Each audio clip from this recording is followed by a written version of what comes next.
Welcome back नाज़रीन। खबरन updates जे सिलसिले खे अॻिते वधाईंदे ख़बर शामिल कंदासीं। नाज़रीन, हर माण्हूअ जी ख़्वाहिश हूंदी आहे त हू ईद जूं ख़ुशियूं पंहिंजे बचनि ऐं प्यारनि सां गॾु मल्हाए। सेंट्रल जेल में क़ैद बांदियुनि जेल अंदरि ईद मल्हाईंदे हिक ॿिए सां ख़ुशियूं वंडियूं आहिनि। धरती टीवी जी टीम में ईद जो ॾिहाड़ो सेंट्रल जेल में क़ैद बांदियुनि सां गॾु गुज़ारियो आहे। क़ैदी ईद कीअं मल्हाई, अचो त अव्हांखे ॾेखारियूं।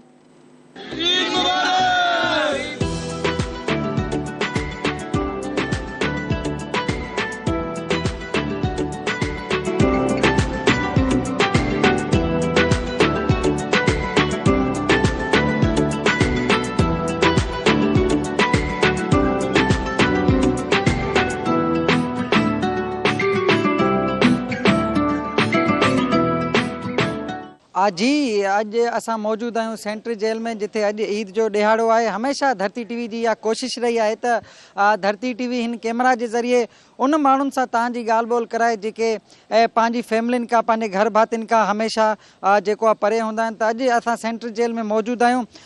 कुझु कैदी असां सां गॾु मौजूद आहिनि जेके काफ़ी अरसे खां हिते मौजूद आहिनि ऐं उन्हनि जूं जेको ईदियूं आहिनि उहे हिते जेल में गुज़रनि थियूं। त असांजी हमेशा इहा ई कोशिश हूंदी आहे त असां उते पहुचूं जिथे कोई न पहुचे ऐं उन माण्हुनि सां तव्हांजी हिन कैमरा जे ज़रिए मुलाक़ात करायूं, ॻाल्हि ॿोल करायूं ऐं कोशिशि कंदा आहियूं त जीअं हिन धरती टीवी जे ज़रिए उन्हनि जे घर भातियुनि ताईं उन्हनि जो पैगाम पहुची सघे। त अॼु असां सेंट्रल जेल में आहियूं।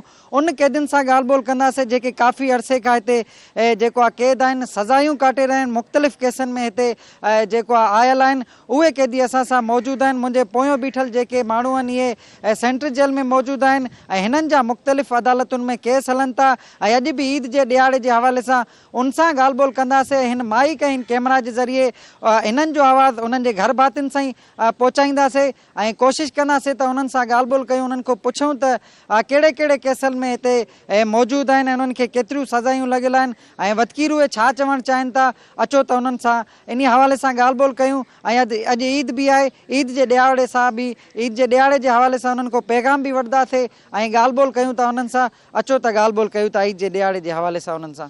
सर, मुंहिंजो नालो सैयद रज़ा शाह आहे। मां सेंट्रल जेल जो कैदी आहियां ऐं अवां धरती टीवी जी इंतिज़ामिया सभिनी दोस्तनि खे ऐं सभिनी सिंध वासियुनि खे ईद वाधायूं। अच्छा, इहो ॿुधाइजो त तव्हां हिते केतिरे अरसे खां आहियो ऐं कहिड़े केस में हिते आयल आहियो? सर, मां खे तक़रीबन लॻभॻि कोई 8 महीना खनि थिया आहिनि। मां हिकिड़े बैंकिंग केस में आयो आहियां। उनजी डिटेल में नथो वञाऊं, पर बैंकिंग केस में आहियां। लतीफ़ साईं जो कहिड़ो शेर आहे त सॼण ऐं साणी के अणासी विसरनि। त मां अणासी त न आहियां जो पंहिंजे सॼणनि खे विसारियां। ख़ासि तौर ते ईद जो जेको चंड हूंदो आहे, आई कांट बिलीव इट।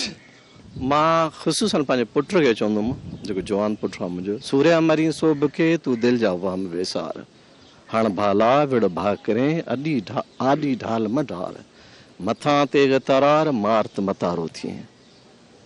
हीअ जदोजहद, इहे तकलीफ़ूं वक़्ती तौर ते आयूं आहिनि ऐं सम्झां थो त मां हिकिड़ो बेक़सूर माण्हू आयो आहियां। ज़ाहिर आहे मूंखे कोर्टनि कयो आहे ऐं मां चवां थो तूं वक़्त सां विड़, इनशाला 112 थींदासीं, ॿीहर ख़ुशियूं माणींदासीं ऐं ईद कयो, ख़ुशी सां कयो। मुंहिंजे मिस थियण सां को जेका तव्हां फ़र्क़ु महसूसु था कयो त फ़र्क़ु महसूसु न कयो, हिमत कयो, ईद कयो, ख़ुशियूं माणियो। ख़ासि तौर ते पंहिंजी जेके अमड़ अथनि, जीजा अथनि, उनजो घणो ख़्यालु रखो, भेनरुनि जो ख़्यालु रखो। ज़ाहिर आहे त नियाणियुनि जो जेको वॾी ईद जो चंड त पंहिंजी जॻह ते हूंदो आहे ऐं पीउ माउ जी छां वॾी हूंदी आहे। मुंहिंजो नालो अली नवाज़ आहे। मां चाचड़ आहियां, घोटकी जो रहण वारो आहियां। हिते मूंखे साल थियो आहे। उहे जेल में मूंखे 36 साल थिया आहिनि। त पहिरियों पंजाब रहियो 20 साल, उन खां बाद में सिंध हैदराबाद बि रहियो, सखर बि रहियो, सखर डिस्ट्रिक्ट में रहियो। हिते साल थियो मूंखे। घर भातियुनि खे इहो पैगाम ॾियणु चओ त ख़ुशी सां ईद कयो, असांजे हक़ में दुआयूं घुरो। आई सम्झ, हिते ईद असां बिल्कुलु ख़ुशी सां कयूं था, कंहिं शइ जी तकलीफ़ सां कोन्हे। ईद जॾहिं अहिड़ो माहौल बि रहियो आहे, कंहिं जेलनि ते जो ईद जे ॾींहुं सॼो ॾींहुं असां बंदि हूंदा हुआसीं। हूअं कलाक खनि पसार मिलंदी, ईद वारे ॾिहाड़े बंदि रखंदा हुआ, न कंहिं सां मिलणु ॾींदा। हिते इहो शुक्र अलहमदा ॾिठोसीं, अॻिली ईद ते बि संदक साइज़ सां माण्हू मिले ई पियो ऐं कैमरा पहिरीं जेल ते मां ॾिठी आहे। जहिड़ो असांजो मतिलबु ख़ुशख़बरी वारो हाल वठनि था ऐं घरनि ते असांजो आवाज़ु पहुचे थो। इहा महिरबानी साथे साहिब जी ऐं एहसान साहब महाराज आहे, अलाह ताला उनखे ज़िंदगी ॾींदो ऐं क़ैदियुनि सां ॾाढो प्यार कंदा आहिनि। असां सां त सिंधी आहिनि, असां करणो ई पवंदो। नालो सर मुंहिंजो कामरान मंगी आहे। मां पाण शिकारपुर ज़िले सां तालुकात रखां थो। मूंखे 6 महीना थी विया आहिनि। कूड़ा केस लॻल आहिनि पुलिस जा, जेको आहे त कूड़ा केस आहिनि। बाक़ी जेको आहे त हिते ख़ुशि आहियूं, पर मसइलो इहो आहे त जेल त जेल आहे, पर हाणे असांखे कोई तकलीफ़ जेल जे अंदरि न आहे। बाक़ी इहो आहे त थोरो घणो घर वारनि जी यादि अचे पई, बचड़नि जी घर वारनि जी यादि अचे पई। बाक़ी हाणे इनशाला अलाह उन्हनि खे बि सबर ॾींदो। एॾो कोई वॾो केस न आहे, नंढड़ा केस आहिनि। बाक़ी अलाह ख़ैर कंदो, निकिरी वेंदासीं, नंढड़े केसनि में अची वेंदासीं। उहे बि घर ख़ुशी सां ईद मल्हाइनि। उहो असां बि हिते जेल इंतज़ामिया जे तरफ़ां उहो सुकून सां इज़त सां बाक़ाइदे ख़ुशी सां ईद मल्हाईंदासीं। जी साईं, मुंहिंजो नालो आहे मोहम्मद रमज़ान जाखरो, ज़िले ठटे सां तालुक़ु रखंदो आहियां ऐं 6 महीना तक़रीबन थी विया आहिनि हिते। हिन में सज़ा आहे 7 महीना केस में ATC में। यादि त अचे थी घर वारनि जी, ज़ाहिरी आहे। असां बसि थोरो थिए थी यादि। धरती टीवी जे ज़रिए पंहिंजे घर भातियुनि खे कहिड़ो पैगाम? बसि असां इहो पैगाम ॾियणु चाहींदासीं त उहो पंहिंजी ख़ुशीअ सां ईद मल्हाइनि। इंशाल्लाह असां बि पंहिंजी ख़ुशी सां ईद मल्हाईंदासीं। बाक़ी इहे इंसान जे मथां तकलीफ़ूं वकलीफ़ूं ईंदियूं आहिनि, ज़ाहिरी आहे। उहो त नसीब में जेकी शइ लिखियलु हूंदी उहो ज़ाहिरी आहे, माण्हू ॾिसंदो।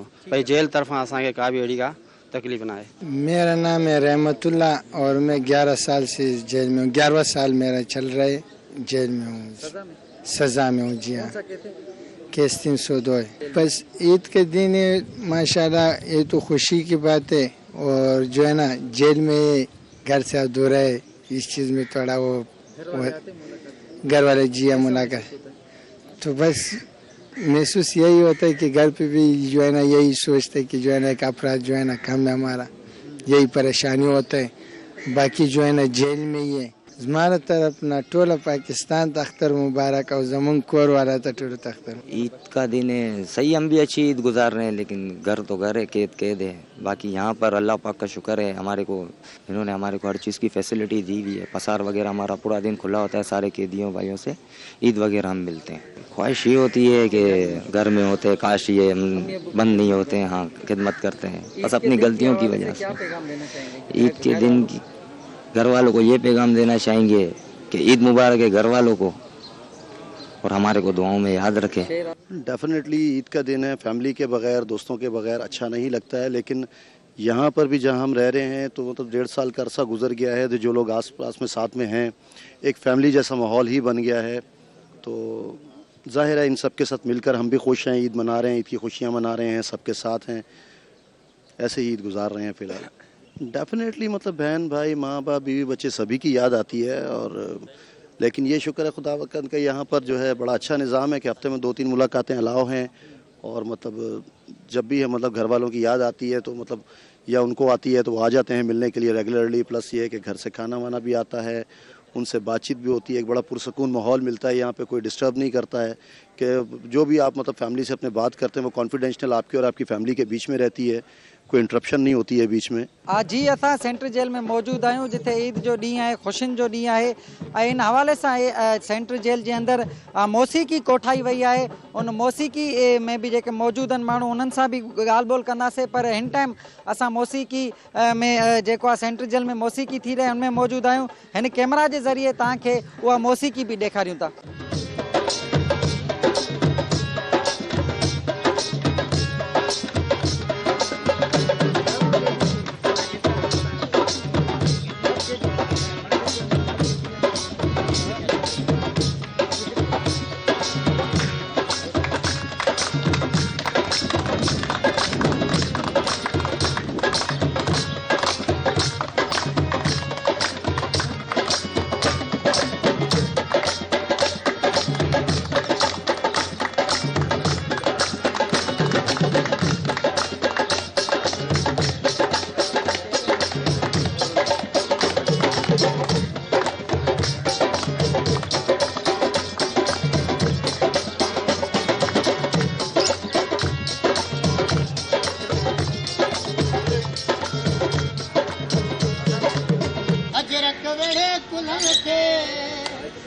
अजरक वेड़े कुलम के ऐं सिंधी टोपी पाए समा छड़ा हुस्न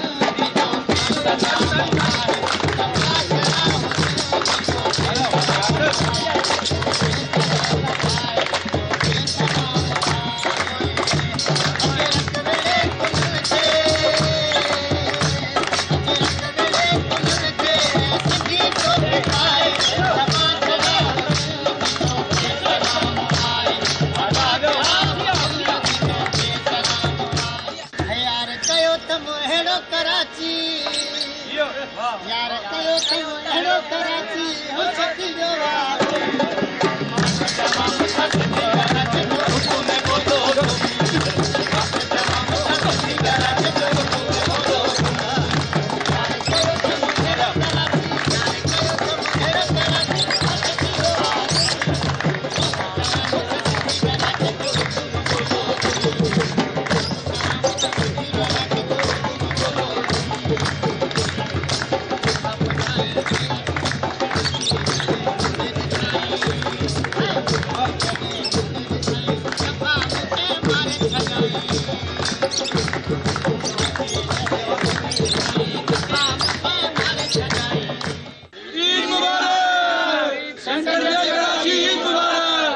अॼु ईद जो ॾियारो आहे। मुख़्तलिफ़ ऑफिसर्स छुटियुनि ते आहिनि, पंहिंजे घर भातियुनि सां गॾु आहिनि। पर जेल जी ॻाल्हि कजे त जेल जा जेके ऑफिसर आहिनि, जंहिंमें एहसान महर हुजे या हसन सेतो साहब हुजे या सईद साहब हुजे, उहे जेल में जेको आहे ईद जे ॾींहुं बि मौजूदु आहिनि। उन्हनि सां अॼु जे ॾियारे जे हवाले सां ॻाल्हि ॿोल कंदासीं त पूरी दुनिया जिते ईद मनाए थी ऐं घर में मौजूदु आहिनि, ऐं हे ऑफिसर जेके आहिनि आम ॾींहंनि वांगुरु अॼु बि ईद जो ॾियारो आहे जेल में मौजूदु आहिनि। उन्हनि सां ॻाल्हि ॿोल कयूं था त उहे अॼु जे ॾींहं जे हवाले सां कहिड़ो पैगाम ॾियणु चाहिनि था ऐं ख़ासि तौर ते सेंट्रल जेल में मौजूदु आहियूं। पुछा कंदासीं त उहे हुजणु त उन्हनि खे घर में खपे आहे, ज़ाहिरी ॻाल्हि आहे ईद जो ॾींहुं आहे, वॾो ॾींहुं आहे, ऐं जेके मुख़्तलिफ़ ऑफिसर्स आहिनि उहे पंहिंजे फैमिलियुनि सां गॾु मौजूदु आहिनि, पंहिंजे घर में मौजूदु आहिनि, पंहिंजे बचड़नि सां ईद करनि था। पर अगरि जेल इंतिज़ामिया जी ॻाल्हि कजे त उन्हनि जा लॻे ईअं थो त जेके जेल में मौजूदु माण्हू आहिनि उन्हनि जा फैमिली मेंबर इहे आहिनि। अचो त उन्हनि सां ॻाल्हि ॿोल कयूं था, छा चवणु चाहिनि था? साॻिवा पहिरियों तव्हांखे मुंहिंजे तरफ़ां ईद मुबारक। ऐं ईद ॾींहुं तव्हां बि आया हो, हिकिड़ो दर्द खणी आया हो, त क़ैदियुनि जो दर्द ॾिसूं त हू असां पैगाम ॿाहिरि पहुचायूं। ऐं रही ॻाल्हि असांजी त सॼो ॾींहुं ते हूंदो क़ैदी सां गॾु, तव्हां पाण ॾिठो अहसासु मूंखे वरी क़ैदियुनि जो थो थिए त हुनजो केरु आहे? हिते जेल में असां ई आहियूं, हुनजा ॿाहिरि बि असां आहियूं, वालदेन बि असां आहियूं, हिकिड़ो दोस्तानो माहौल आहे। ॾिठो हूंदो तव्हां पाण हिकु शइ नोट कई हूंदी, सुबुह खां वठी शाम ताईं असां यूनिफॉर्म हूंदा। मां वरी बि तव्हां जेके इंटरव्यू में चई हर शइ जो ॿुधायो वियो त वरी बि असां शाम जो पंहिंजे घर त वञूं था न, शाम जो वञी यूनिफॉर्म लाइ असां पंहिंजे घर बचण सां फैमिली में ईद कयूं था वञी। यार जेको बॉर्डर्स ते वेठा आहिनि आर्मी वारा, मूंखे पहिरीं त मुंहिंजी उन्हनि खे बि ईद मुबारक। उहे त घर कोन था अचनि मोटी। सुबुह जो तव्हां ॾिठा हूंदो निमाज़ुनि में ॿाहिरि जेको आहे त मस्जिद गाहनि में ईदगाहनि में उते बि जवान बीठा आहिनि। ऐं कुदरत जे तरफ़ां असांजी हिकिड़ी जॉब ऑफ नेचर इहा आहे। पोइ हाणे इंसानियत बि आहे, इंसान त आहियूं, ही इंसान आहिनि। असांखे उस्ताद में सीनियर इहो सेखारियो आहे त जुर्म से नफ़रत करो, इंसान ते नफ़रत न करो। साॻियो ई गले बि लॻूं पिया, उहो क्राइम मुंहिंजे ॿाहिरि आहे, 10 खून कया अथऊं, 15 खून कया अथऊं, डकैती कई अथऊं, ज़िना कई अथऊं। हिते असां वटि अमानत आहे, हीअ इंसान आहिनि। असां इंसान सम्झी करे मोहबत कयूं था। ॾिठो हूंदो पाण तव्हां कीअं असांजो रवैयो हुयो, या हू पाण माना गले लॻणु हकारत कॾहिं बि न कई आहे त यार हीअ केरु कहिड़े क़िस्म आहे, कहिड़ी क़ौम जो आहे, किथां जो आहे। न बाबा अचो बिस्मिल्लाह, सॼो ॾींहुं असां हिन सां गॾु हूंदा आहियूं। सॼो ॾींहुं सुबुह खां वठी साहब हलंदो आहे, सुपिन साहब हलियो सभिनी सां ईद मिलण लाइ। हिकु हिकु क़ैदी सां तक़रीबन वॾो जेल आहे, 6700 क़ैदी आहिनि। वेंदा आहियूं मुख़्तलिफ़ वार्डन में, असां पाण वेंदा आहियूं मुख़्तलिफ़ वार्डन में, हर ऑफिसर वेंदो आहे, सभिनी सां मिलंदा आहियूं। पोइ हीअं नंढी नंढी ख़ुशियूं ॾियूं, म्यूज़िक जेल जे अंदरि जेको ॾेई सघूं था उहो नंढी नंढी ख़ुशियूं ॾियूं था। असां घर बातियुनि जी यादि अचे थी, कंहिंखे प्यार न आहे। हीअ थोरी क़ैदियुनि जी आहे त असांखे अहसासु इहो थी उन जहिड़ो असां बि क़ैद में आहियूं। हीअ असांजी ड्यूटी आहे, जॉब ऑफ नेचर इहा आहे, ड्यूटी आहे असांजी, बच्चनि जी रोज़ी बि आहे, इहा ड्यूटी आहे असांजी। गवर्नमेंट ऑफ सिंध जी तरफ़ नौकिरी आहे मुंहिंजी, त इहा असांखे सीनियर इहो सभु इहो सेखारियो सीनियर बाबा, हीअ असांखे पघार हिन जी थी मिले। सुबुह जो ईद ॾींहुं ख़ुशूसन असांखे पाबंद कयो वेंदो, सवेर अचिणो आहे जेल ते, 6 लॻे ताईं जेल ते अची वेंदा आहियूं। सभिनी क़ैदियुनि खे खोले उनखे बाक़ाइदा बाजमात ईद जी निमाज़ पढ़ाईंदा आहियूं। उनखां पोइ उनखे स्वीट्स आहिनि उहे असां सुबुह माना नेराणे, उनखे सिंधी में नेराणे चऊं, नाश्ते में असां पुॼाईंदा आहियूं। उनखां पोइ सॼो ॾींहुं असां हिन सां गॾु हूंदा आहियूं। जेल लॉक थियण खां पोइ 5 बजे ताईं, 5 साढा 5 6 बजे ताईं जेल लॉक थी वेंदो आहे। उनखां पोइ असां पंहिंजे घर वञी पंहिंजी फैमिली सां ईद कंदा आहियूं। जी नाज़रीन, असां कराची सेंट्रल जेल में मौजूदु हुआसीं। अॼु ईद जो ॾियारो आहे। इन ईद जे ॾियारे जे हवाले सां असां जेल इंतिज़ामिया समेत जेके हिते मुख़्तलिफ़ क़ैदी मौजूदु हुआ उन्हनि सां ॻाल्हि ॿोल कईसीं। उन्हनि जो इहो ई चवणु आहे त असांजे घर भातियुनि खे धरती टीवी जे ज़रिए जेके ईद जूं वाधायूं आहिनि उहे हुजनि, ऐं उन सां गॾोगॾु हिते जेको ईद जे ॾियारे जे हवाले सां महफ़िल मौसीक़ी बि कोठाई वई, जंहिंमें जेके रागी हुआ उहे बि क़ैदी हुआ ऐं जेके म्यूज़िशियन हुआ उहे बि क़ैदी हुआ। ऐं जेल इंतिज़ामिया सां गॾोगॾु जेकी क़ैदी हुआ उन्हनि सां बि ॻाल्हि ॿोल कईसीं। गॾोगॾु जेकी जेल जी इंतिज़ामिया आहे उन्हनि जो इहो ई चवणु आहे त आम ॾींहुं हुजनि या ईद जा ॾियारा हुजनि त धरती टीवी हिते पहुचंदी आहे, सभ खां पहिरियां कवरेज कंदी आहे। कैमरामैन शहज़ाद सलीम सां गॾु इसाक सरकी, धरती टीवी न्यूज़, कराची।